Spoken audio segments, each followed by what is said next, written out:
Nós falamos domingo passado sobre fé, crescendo na fé.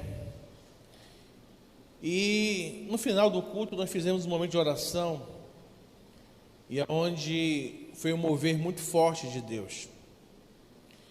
E essa semana que se passou, houve realmente respostas para muitas pessoas. Em casa nós recebemos uma resposta. Na segunda-feira,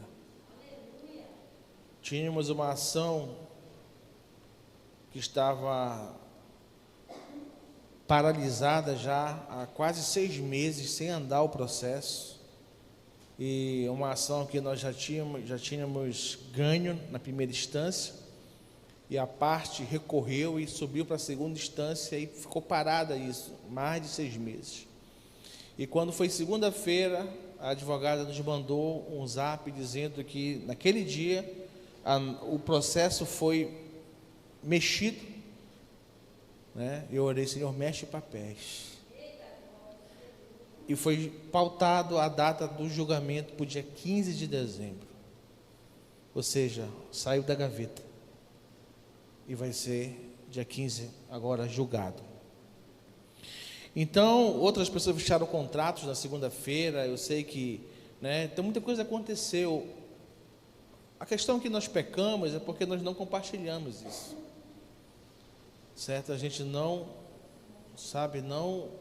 fala, a gente recebe e não compartilha aquilo que Deus está fazendo, está se movendo, porque as coisas acontecem. E eu falei na domingo passado que o nosso problema é que pensamos que as montanhas são as circunstâncias que enfrentamos. A gente acha que as montanhas que nós enfrentamos são nossas circunstâncias. Então nós olhamos para elas e achamos elas intransponíveis, grandes demais para nós. Mas o que acontece? Dentro da nossa realidade, a montanha geralmente aquilo que nós acreditamos sobre as nossas circunstâncias. Não é o que vemos, é aquilo que acreditamos. Então, o problema não está realmente no visível, no natural, naquilo que você está vendo. O problema está dentro de você. O problema não é as pessoas, as situações, aquilo que você está enfrentando, que você acha que é grande. O problema está dentro de você. É como você vê, é como você acredita que elas são. É você que dá o tamanho do problema, e não o problema se apresenta a você. É você que gera esse tamanho dentro de você. E aí eu entrei realmente na questão da fé. O que é a fé? É a certeza, a fé é a convicção. E nós começamos a caminhar por isso. Para o quê? Para desconstruir isso dentro de nós, para podermos entender isso e poder caminhar espiritualmente falando. E aí foi que eu disse que parecia que para a edificação dessa fé nós temos as práticas espirituais. Eu preciso edificar, preciso realmente expandir isso dentro de mim. Para isso eu tenho ferramentas dadas por Deus para crescer em fé. E parece que essas práticas, que é a oração, confissão, meditação, louvor, adoração, jejum, a ceia, são coisas tão pequenas que parecem insignificantes mediante a grandeza das situações, das circunstâncias, dos problemas que você possa estar passando. Espera aí, pastor, eu teria que parar aqui e dedicar um tempo para isso, mas parece que isso não vai resolver. E aí eu fiz o comparativo, quando Jesus falou do grão de mostarda, como um referencial para a fé, que a gente olha, são 2 milímetros a semente, 2 milímetros. Se tiveres fé como um grão de mostarda, direis a esse monte, Então, parece que as armas que nós temos mediante ao natural, são armas insignificantes, não funcionam. E muita gente esquece, paralisa por isso, porque faz o comparativo dentro de uma mente natural. Você compara isso dentro de uma mente natural. Só que Deus não trabalha segundo o seu pensamento. Diga para o seu irmão aí: Deus não trabalha segundo a tua mente. Por quê? Porque você é limitado. Nós somos limitados. Então Deus não trabalha. Então por isso que Deus usa as coisas mais loucas para poder mostrar a você que é Ele e não você. Por isso que Deus te tira do jogo. E tu passa de ser um jogador para ser um torcedor. E ele começa a agir, e você vai o quê? Assistir Deus agir. E parece que você vai perder. Porque você é aquele torcedor enjoado. Aquele que não sabe esperar, aquele que sabe tudo, que todo torcedor é um técnico, né? Todo torcedor é um técnico, sabe tudo. Cara, se tirar o cara, se colocar o cara, se fizesse isso, resolvia, dar jeito em tudo, né? De fora.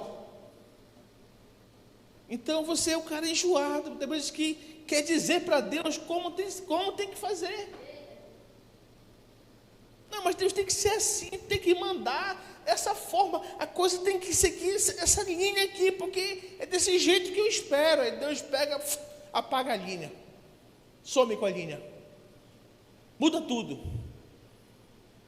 e você fica sem chão, né? Perdido, humanamente falando.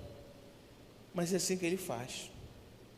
Aí o que Ele diz? Que a sua atitude de fé não é se preocupar em remover a montanha numa só vez, mas sim obedecer os processos que Ele vai fazer com que você caminhe nele. E eu fiz um comparativo, né? Parece uma perda de tempo, porque é como se você tivesse uma montanha e se ajoelhasse no pé da montanha. E aí, Deus, como é que vai ser? Não, tu vai orar, tu vais jejuar, tu vais meditar na palavra, tu vais confessar a palavra, tu vais me adorar. Mas Deus, espera aí, como é que isso vai fazer isso? Remover essa montanha. É como Deus te desse uma colher e disse: olha, pega essa colher, fica no pé dessa montanha e começa a cavar ela. Parece coisa louca, né? Espera aí, como é que eu vou remover essa montanha com uma colher? E isso muitas vezes é uma indignação nossa quando Deus nos leva às práticas espirituais para remover as montanhas que estão diante de nós. Porque você não quer, você quer realmente, né, um explosivo ali para poder detonar aquilo ali e subir com aquilo ali. Não! A fé vai estar na sua postura de obediência, de crer que aquela montanha, quem vai remover não é você, é Ele. E o que você está fazendo? Você está trabalhando dentro de você para que você continuar crendo que essa montanha vai sumir. E essas práticas parecem pequenas, mas são poderosas. Você lembra-se de Jericó? Você lê lá Josué, o desafio dele. Passaram, entraram na terra. Primeiro desafio de Josué. Primeiro foi o Jordão, né? Primeiro foi o Jordão, passar o Jordão. Abriu, passaram a pés enxutos o Jordão, de novo. Atravessaram o Jordão. Chegando, Jericó, cidade mais fortificada. Muralhas de quase 10 metros de largura, onde teriam até casas, né, sobre a muralha. Ninguém conseguia transpor aqueles muros. Deus disse: José, vou te dar estratégia. Sim, Senhor. Tu vais pegar eles, colocar eles enfileirados, um atrás do outro, pegar a arca, pegar os sacerdotes e vão rodear a cidade durante 7 dias. Eu penso assim, sabe, na coragem de Josué para comunicar isso aos chefes das tribos, aos soldados. Que ele pensa assim, que seria o plano: nós vamos montar a cadeia, vamos disparar as flechas, nós vamos invadir. Não, o que deve fazer? Vamos dar a volta. Calados. Ninguém fale nada durante os 6 dias. Só vamos rodear. Já pensou? Então a Bíblia está cheia de exemplos desse, que as estratégias espirituais dadas por Deus para que a gente vença as montanhas vão ser muitas vezes uma loucura para uma mente natural. Vai ser uma loucura, porque não vai fechar. E eles foram. Por que calados? Ninguém murmura. Ninguém fala nada. Mas imagina as mentes. O cara está doido. Moisés morreu. Botaram esse doido agora aqui. A gente vai ser crucificado aqui. Isso não vai. Sabe, e no 7º dia, depois da 7ª volta, tocaram e Deus derrubou as muralhas. E uma mulher creu tão firme naquilo que eles tinham falado para ela, que a casa dela ficou sobre a muralha e não foi destruída.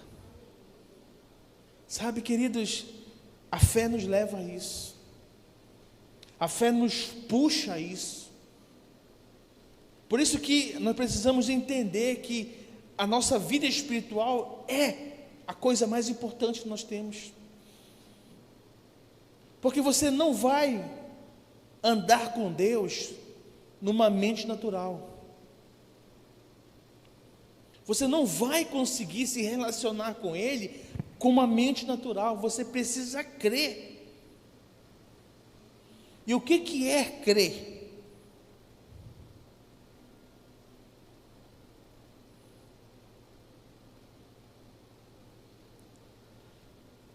No grego,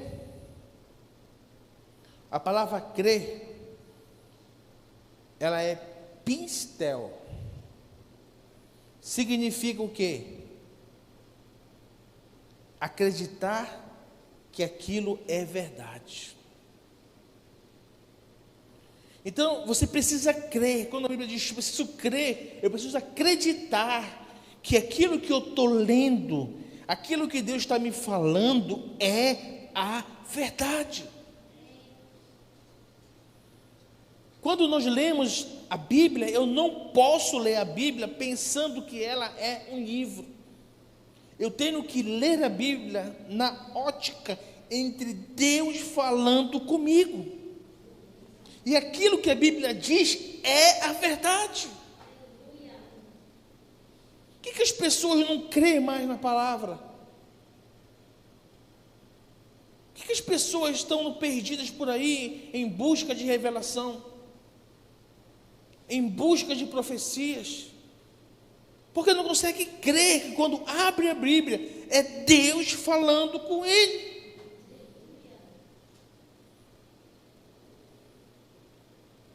Acha que a Bíblia é um livro de história, um livro de consulta. Não, a Bíblia é a verdade. A Bíblia é a palavra de Deus, é os ensinos de Deus, é a verdade de Deus para a nossa vida. Então eu preciso crer nisso.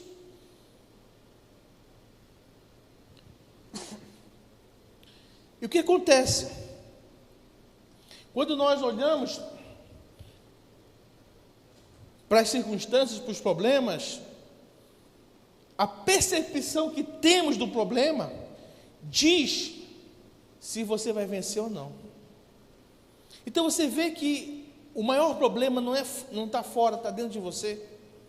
É a sua mentalidade, aquilo que você está concluindo, gerando na sua mente. Então a percepção do problema diz realmente se você vai vencer ou não. Como é que você está olhando essa situação, a circunstância, aquilo que está diante de você? Qual é a sua percepção? É como você vê, vai dizer se você vai vencer ou não. Por isso que Deus não permitiu que eles falassem. Naquele ato, naquele momento, todos calados.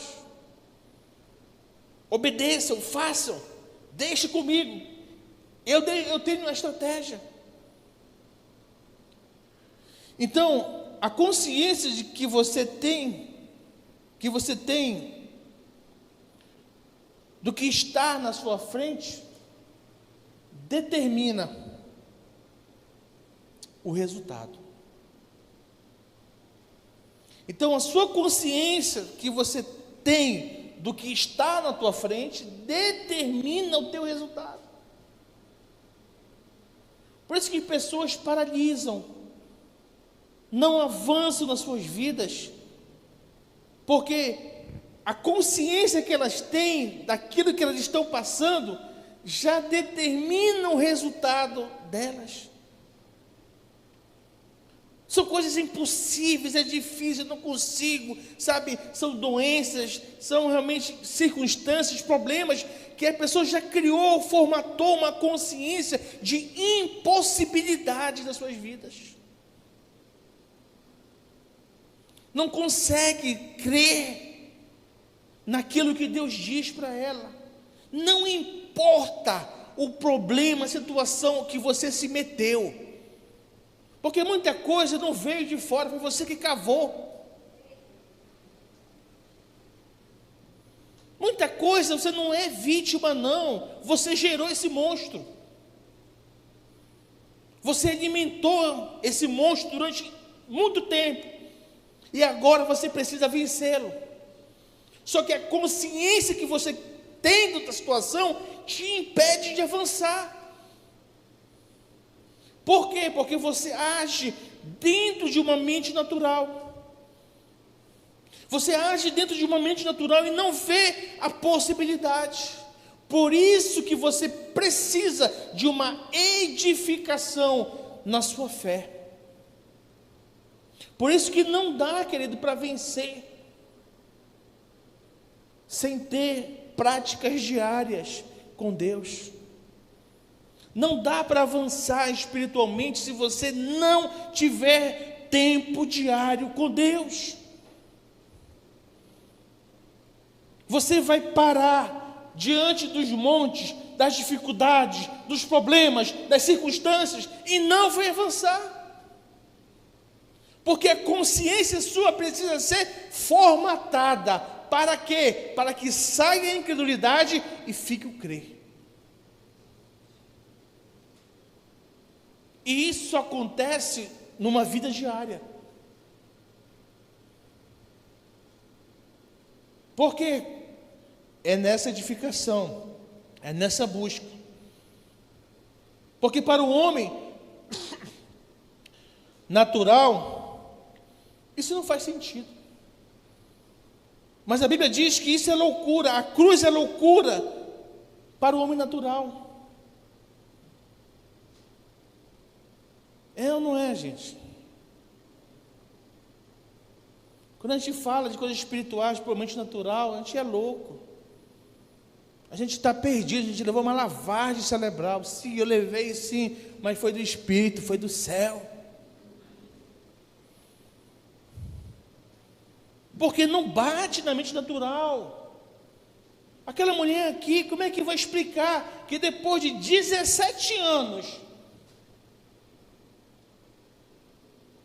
E quando você vai se aposentar, há todo um cálculo. Não é aleatório, você não chega lá com a carteirinha, aposentado. Você tem que fechar um processo. Ou o Estado, ou o INSS, calcula todo o seu tempo de contribuição, todinho ali, bate, fechou, e para isso eles são rigorosos.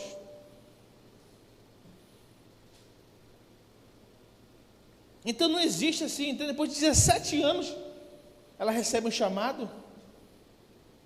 Tem um dinheiro na tua conta aqui.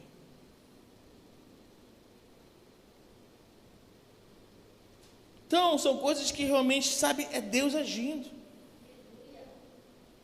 Então Deus vai esgotar os recursos humanos para que você não diga que foi sorte, para que você não diga que foi você, para que você não diga que alguém te ajudou. Não, queridos, Deus vai trabalhar de um modo totalmente inverso, para que você, os seus amigos, familiares, reconheçam a grandeza dEle e adore a Ele. Eu tenho testemunhos desses, coisas que humanamente não batem, não fecham, é impossível isso acontecer.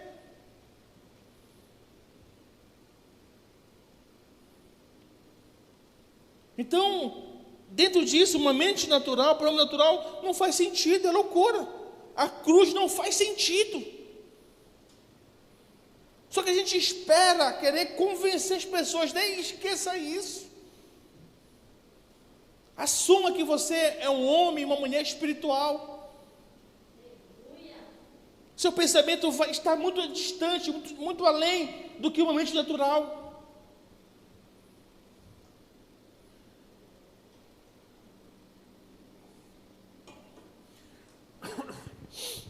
E nós precisamos trabalhar essa consciência, porque essa consciência errada nos escravizou há muito tempo, nos dominou há muito tempo. Aquilo que te domina, te escraviza. Então você sempre creu que a coisa funciona assim. Sempre foi assim, sempre será assim. A coisa até hoje foi assim, mas você agora está num novo reino, numa nova esfera espiritual. Então você vai ter que viver dentro dessa esfera, porque as armas que você tem hoje não são carnais. Vamos ver isso aqui na Bíblia.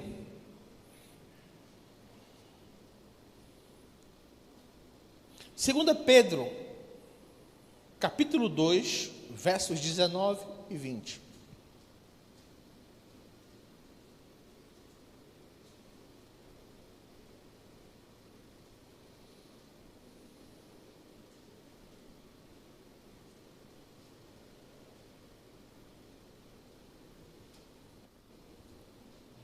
Segunda Pedro 2, 19 e 20. Eu vou ler na versão nova, transformadora na linguagem de hoje.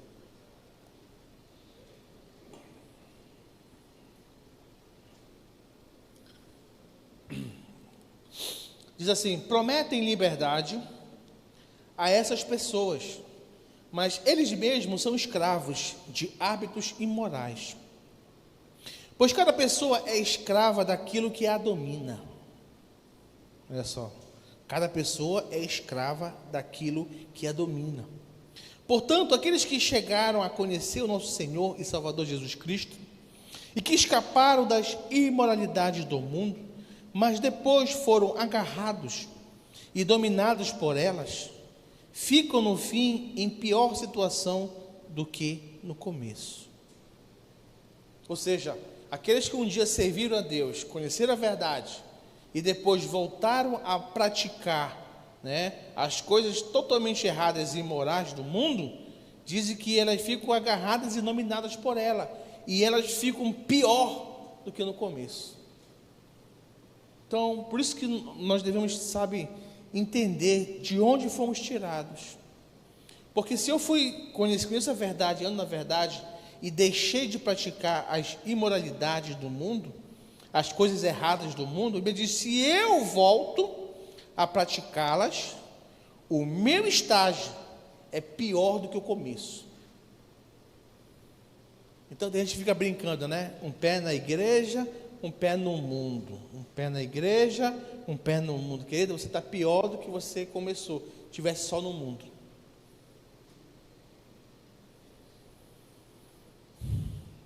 Não sou eu que estou falando, é a Bíblia.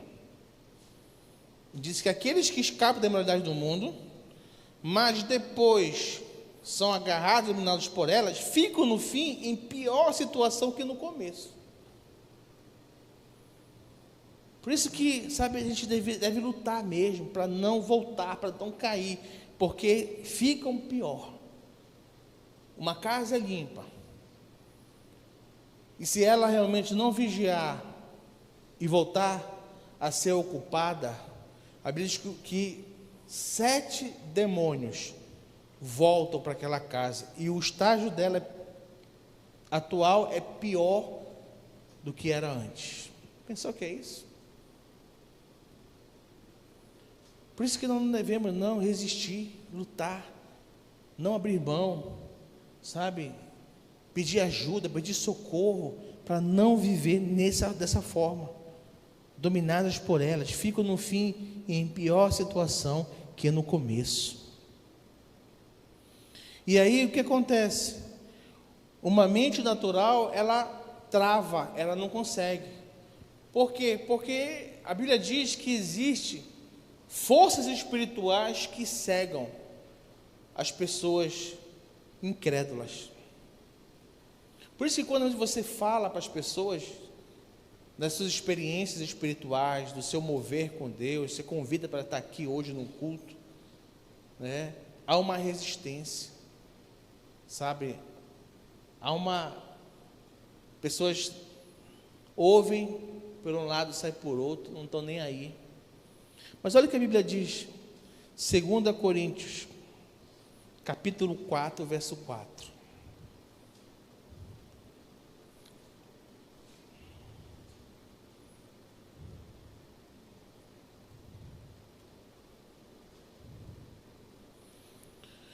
Nos quais o Deus deste século, quem é? Diabo.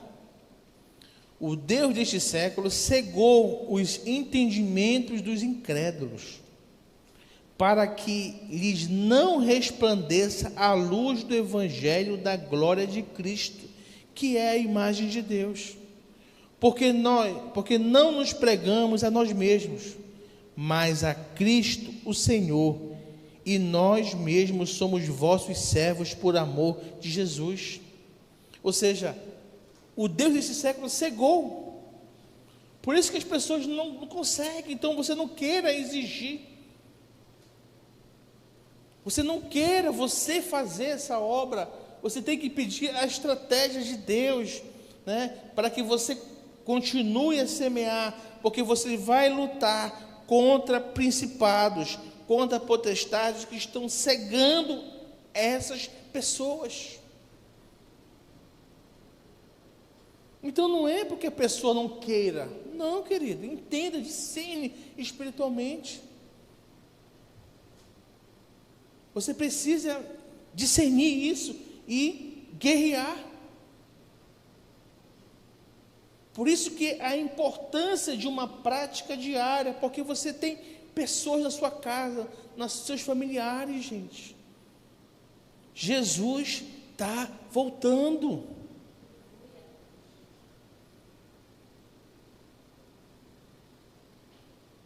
Quando fala dessa nova onda, isso não me assusta mais. Eu espero coisa pior.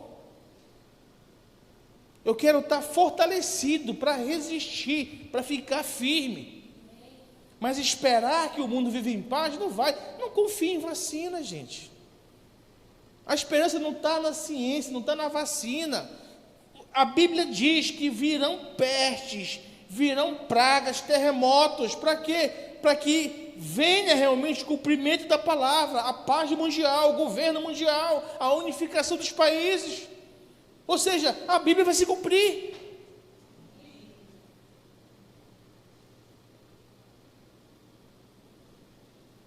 Então não é dia de esperar não, querido, porque o governo, porque a OMS, porque, queridos, tudo bem, isso aí, né, segue-se a vida, tudo bem, é recursos, vá.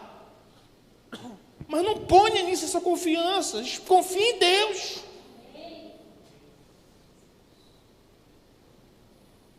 Tudo está caminhando, tudo está prosseguindo e vai se cumprir. O Covid foi só o alfinete. Ainda vem coisa maior ainda, queridos.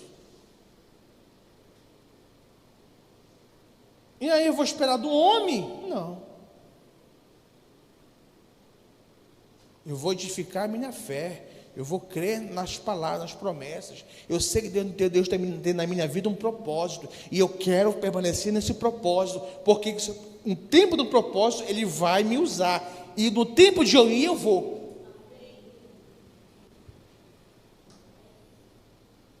Eu não estou aqui no mundo à toa. Você não está aqui à toa no mundo, passando um tempinho não, pegando um sol. Você tem um propósito. E você tem que se apresentar: Senhor, me usa nesse propósito que tem na minha vida. Eu quero te servir, eu quero fazer algo. Eu não quero viver por viver nessa terra. Eu preciso servir, eu preciso fazer algo para ti.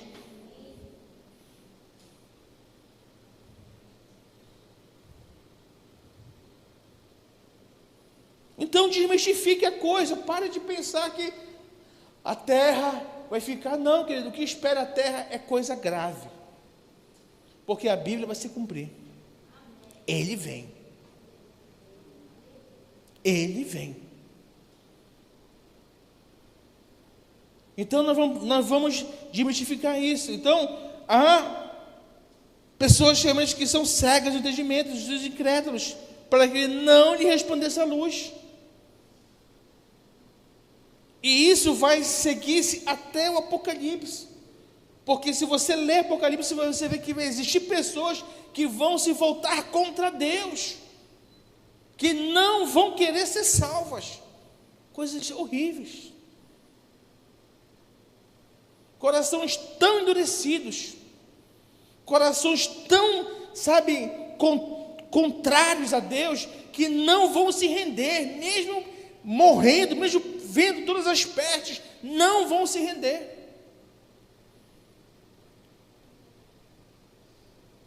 Assim como existem anjos que falam lá que estão presos, né, no inferno, não, são anjos que realmente não se rendem, não, de maneira alguma se rendem.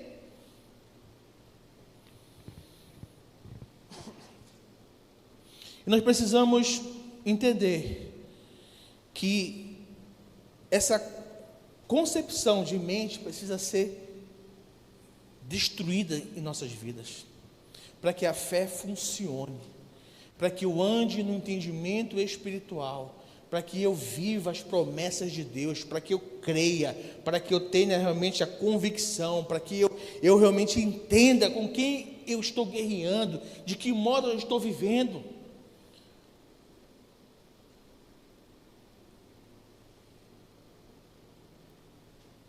E a Bíblia diz que as armas que usamos na nossa luta não são do mundo.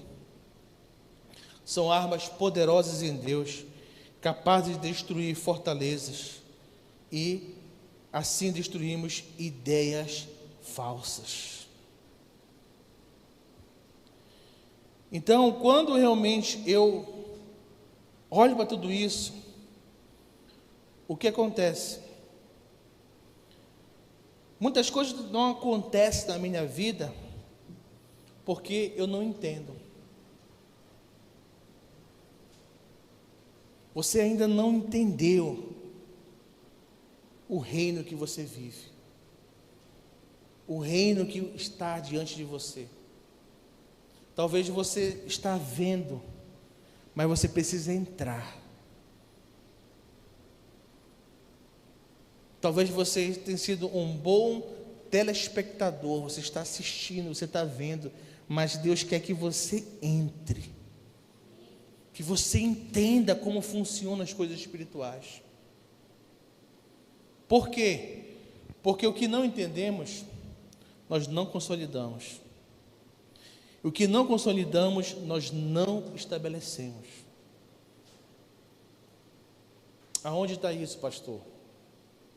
Mateus 13, 19.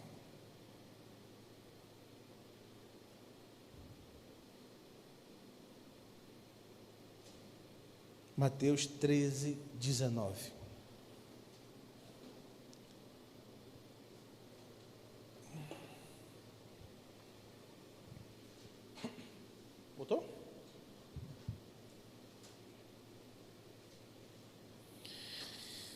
Ouvindo alguém a palavra do reino e não a entendendo, vem o maligno e arrebata o que foi semeado no seu coração. Este é o que foi semeado ao pé do caminho. O que Jesus está dizendo aí? A explicação da parábola do semeador. Então, as primeiras sementes caíram à beira do caminho. O que isso significa? Significa que aquele que ouve a palavra do reino e não a entende. Então, se você não entende, você não consolida. Por quê? Porque caiu à beira do caminho, ficou na superfície. Sabe o que é isso? É a boa palavra. É a palavra que te motiva, que mexe com a tua situação atual, que mexe na tua alma, que vai no nível do sentimento, só da emoção, mas não cai para o teu espírito. Sabe aquela boa pregação de domingo? Que palavra! Segunda-feira já foi. Porque aquilo não precisa entender, eu preciso entender. A palavra tem que mexer contigo, tem que te sacudir. A palavra tem que te deixar com raiva. Em que sentido? Aborrecido, porque tocou na ferida. A palavra te confrontou, te botou no ringue, tu pegou uma chave de perna, uma chave de braço e tu teve que bater. Me rendo.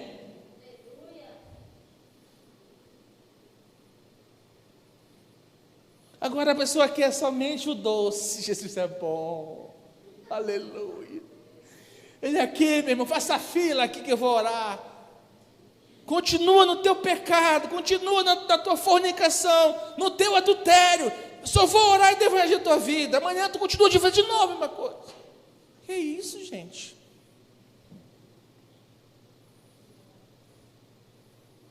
Aí vai sentar aqui para ouvir isso? Não vai pegar o beco.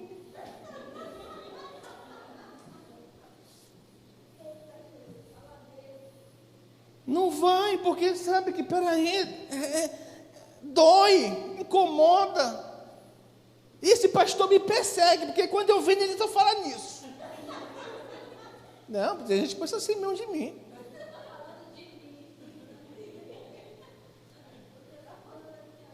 Eu vou até tirar das minhas redes sociais os irmãos daqui. Porque tem gente que pode até fica olhando a vida dos irmãos para poder falar aqui no culto. Tem gente que já se antecipa, já até me bloquearam. Sim, é verdade. Tem pessoas aqui dessa casa que me bloquearam no social. O status do WhatsApp. Bloqueia o pastor. Porque o pastor não vê o que eu ando fazendo. Não tem, né, meu irmão? Você é um cara excepcional. Não, eu digo assim. Então a palavra, ela tem que realmente te mexer contigo, ela tem que te sacudir, ela tem que, sabe, te deixar em crise por dentro. Ou eu deixo, eu não deixo, mas, sabe, é assim.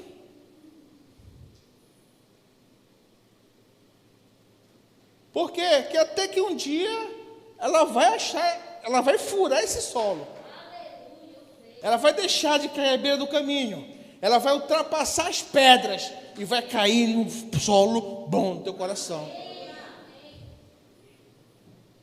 Então, por isso que eu repito as mensagens aqui, para que ela continue achando esse solo aí no teu coração. Você vai aprender por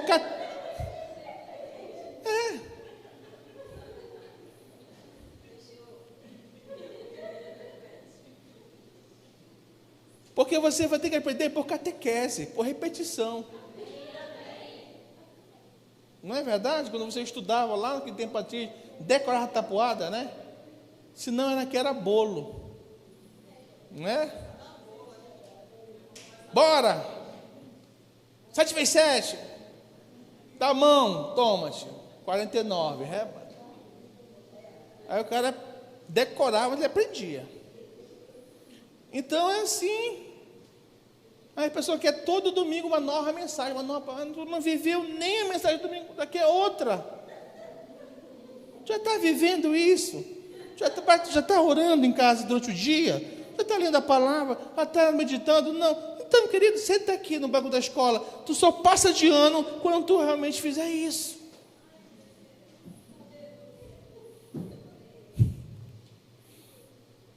Você escolhe, você vai ser repetente ou você vai ser aprovado. Hein? Não tem dependência, não. Você tem que passar de ano, pô. 2022, você vai ser o mesmo da 2021.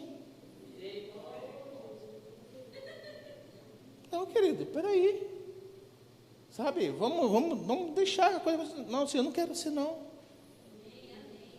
Sabe, eu não quero.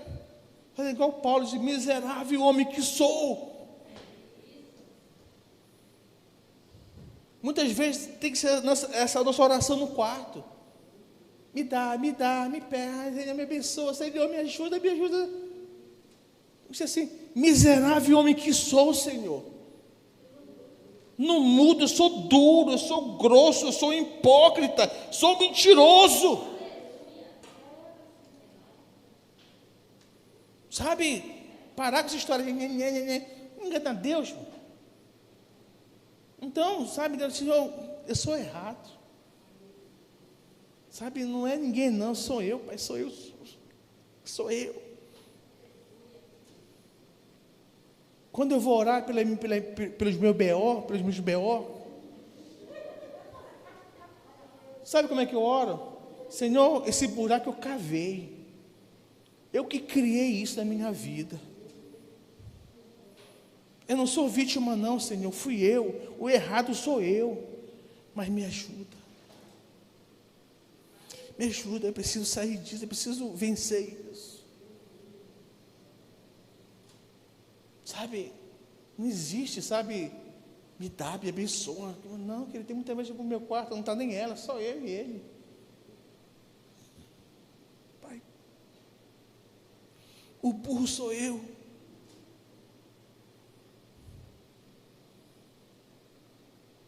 E assim não tem que ser. Reconhecer, sabe, a nossa fragilidade, nossa ignorância, saber onde nós estamos. E tudo o que fazemos, não somos nós, é Ele. Essa semana você já me tirou de uma bronca. E eu nem imaginava, e Deus é tão bom, é tão misericordioso, que Ele inverteu a coisa, e aquilo que era bronca virou bênção. Quando eu paro para pensar, digo, Deus, só tu mesmo. Só tu que faz assim. Mas por quê? Porque não há, sabe, não há mentiras diante dele, não há falsidade. Há um coração transparente. Dizer realmente que somos nós o problema, sou eu o problema. Não é a Lília, sou eu.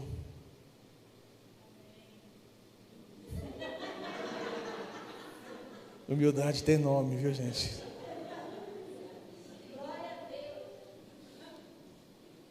Então, é dessa forma que a gente vence, que a gente avança, a gente desconstrói essa consciência, essa percepção, sabe? Indo a Ele, diante dEle, sabe? Buscando diariamente, entendendo como funciona a fé, sabe? Avançando. E não deixando que as coisas que vêm sobre nós semeadas sejam roubadas. Eu preciso viver essa palavra, eu preciso buscar, preciso viver isso na minha vida. Almeje isso. Hoje você tem no YouTube todas as mensagens aí, sabe? Você precisa pegar, porque cada vez que você ouve, Deus vai te falar um texto, uma frase que vai desconstruir na tua vida muita coisa.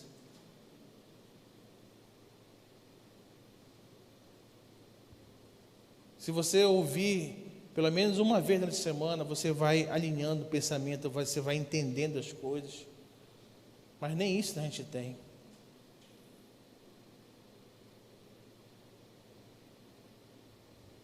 Por quê? Porque a gente quer novas mensagens. A gente quer ouvir os de fora. E muitas vezes, quantas vezes, o que nós ministramos aqui, muitas vezes cai lá em Goiânia, né?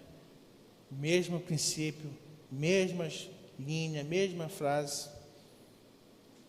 Mas não, é o de fora, né? A grama do vizinho mais verde.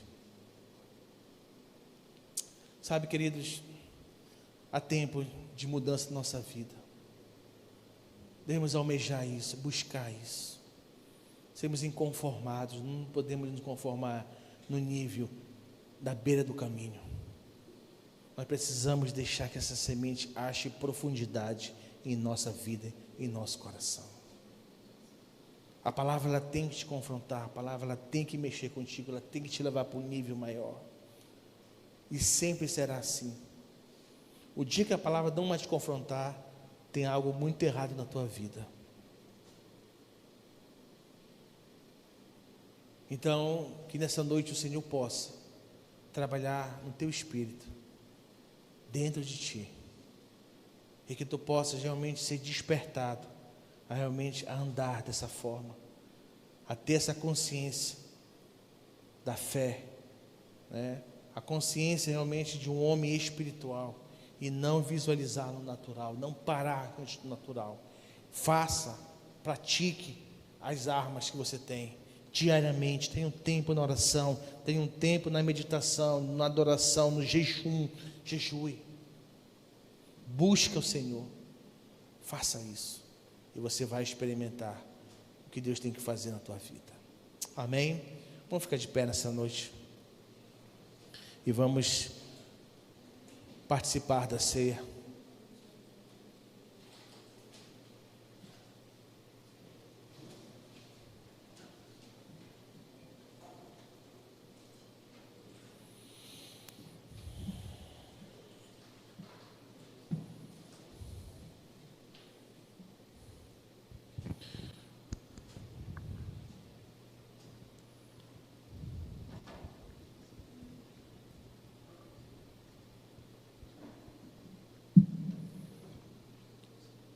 Aleluia.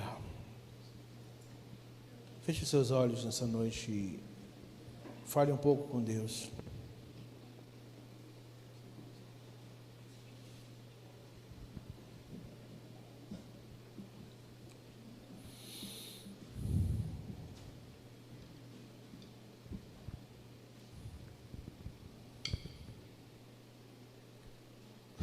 Adore a Ele nessa noite.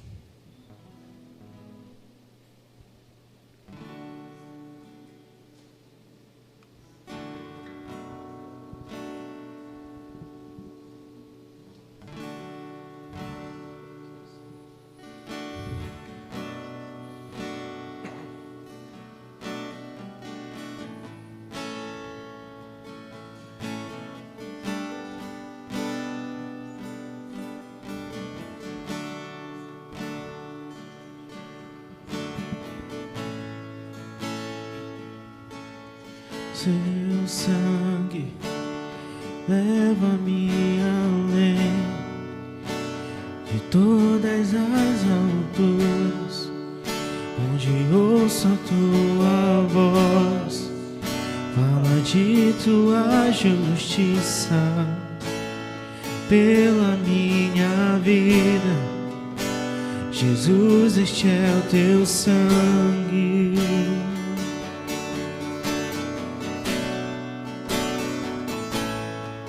Tua cruz mostra tua graça, fala do amor de um Pai que prepara para nós o caminho para Ele, onde eu posso me achegar somente pelo sangue.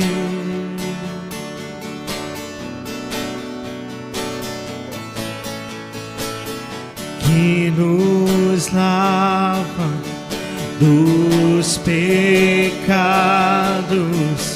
o que nos traz restauração. Nada além do sangue, nada além do sangue de Jesus.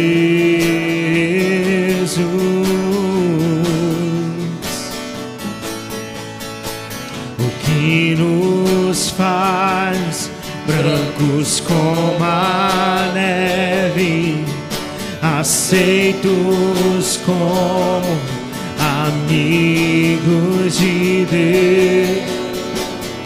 Nada além do sangue, nada além do sangue de Jesus.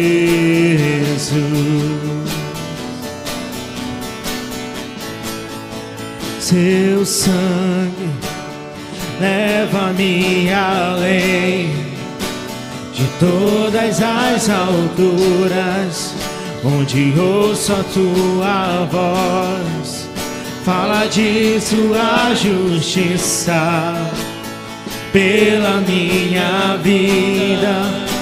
Jesus, este é o teu sangue.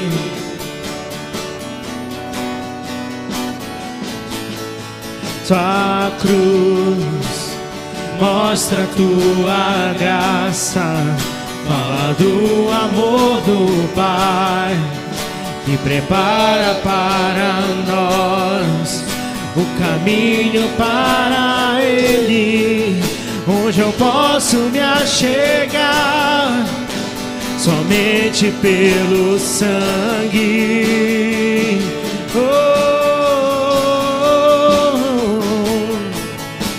O que nos lava dos pecados,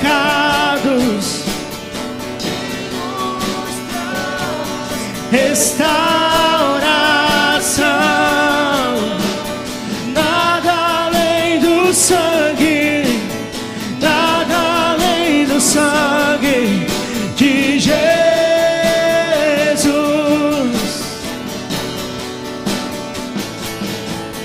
O que nos faz brancos como a neve, aceitos como amigos de Deus.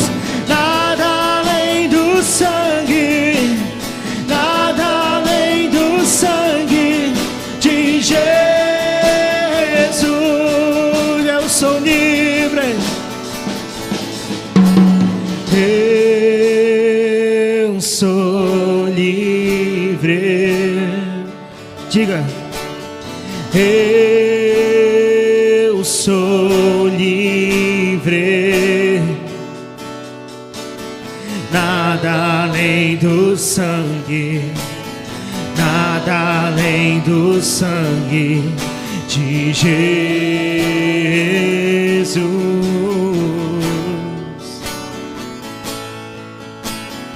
Eu sou livre, eu sou livre. Somos livres, somos livres. Nada além do sangue, Nada além do sangue de Jesus.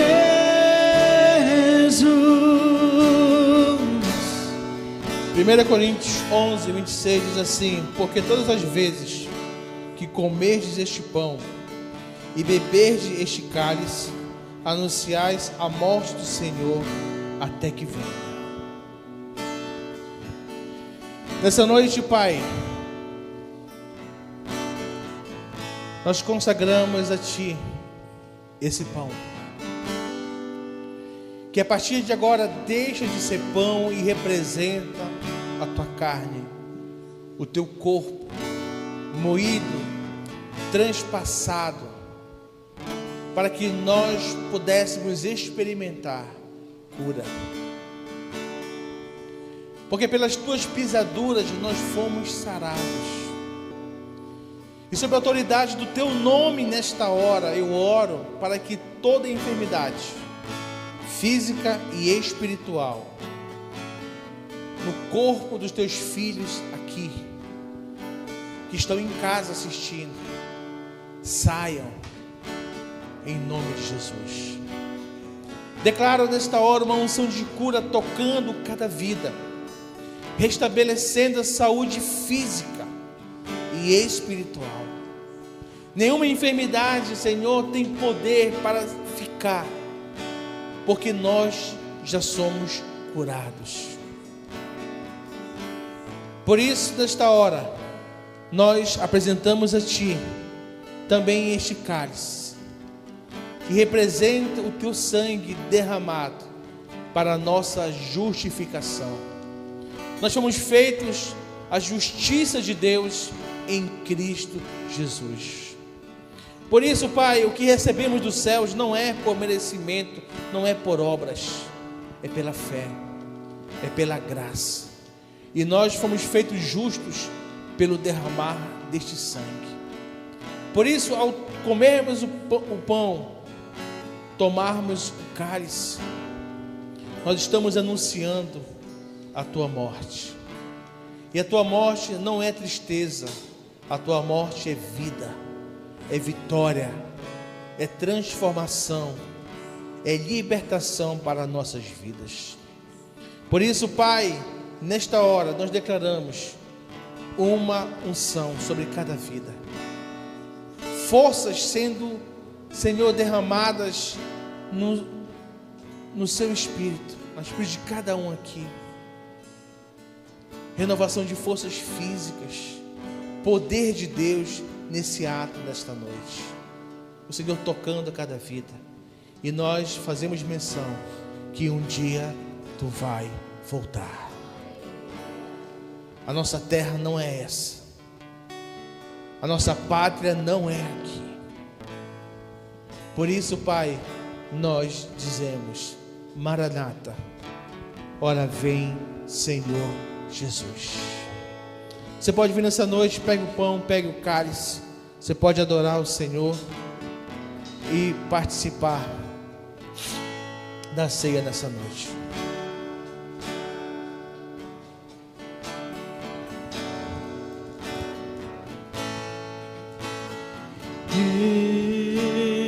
Eu sou livre,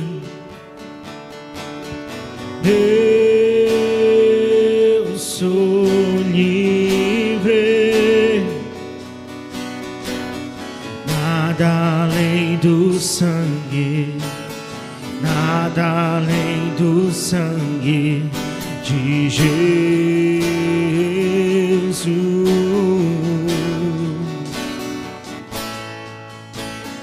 Eu sou livre, eu sou livre, nada além do sangue, nada além do sangue de Jesus. Você pode comer o pão, beber o cálice, participar e adorar o Senhor nessa noite.